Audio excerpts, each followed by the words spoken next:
வணக்கம், வாழ்க வளமுடன். நம் தினம் ஒரு முத்திரை பார்த்துக்கிட்டு இருக்கோம். நோய் தீர்க்கும் முத்திரை பார்த்து கொண்டிருக்கிறோம். இன்று என்ன முத்திரை பார்க்க போகிறோம் என்றால் முஷ்டி முத்திரை. இந்த முஷ்டி முத்திரை செய்யும் பொழுது நல்ல ஒரு தன்னம்பிக்கை வருகிறது.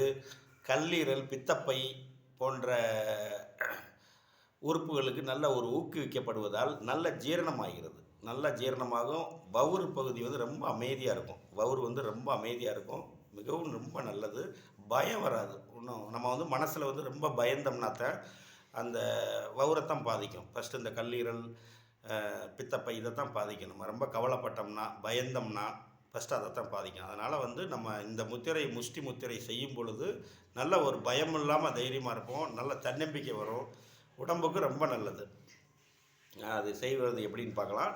நல்லா அப்படி நிமிர்ந்துக்குங்க. கழுத்து பகுதியை நேராக வைங்க. முதுகு தண்டு நல்லா நேராக இருக்கட்டும். இந்த 2 கையிலையும் நல்லா அப்படி மடக்கிக்குங்க. மடக்கம் பொழுது உள்ளங்கையை தொட வேண்டும். பார்த்துங்க. நல்லா அப்படி மடக்கம் பொழுது உள்ளங்கை நல்லா தொட வேண்டும். இந்த கட்டை விரலை மட்டும் இந்த மோதிர விரலை அழுத்துவது போல் வைக்க வேண்டும். மோதிர விரலை அழுத்தணும். இந்த கட்டை விரல் மோதிர விரலை நல்லா அப்படி அழுத்தணும். அழுத்தம் கொடுக்குற மாதிரி வச்சுக்கோங்க. பார்த்துக்குங்க. நல்லா அப்படி ஒரு அழுத்தம் கொடுக்குற மாதிரி வச்சுக்கோங்க.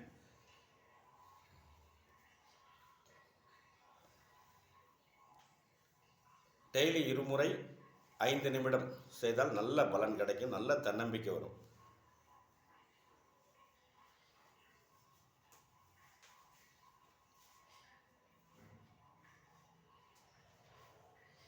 சாதாரணமாக நீங்கள் எப்பயும் போல் மூச்சு இழுத்து விட்டுக்குங்க. உங்கள் கவனம் பூரா மூச்சில் தான் இருக்கணும். மூச்சிலையும் இந்த கையிலையும் மட்டும்தான் இருக்கணும். வேறு எங்கேயுமே உங்கள் கவனம் சதறக்கூடாது.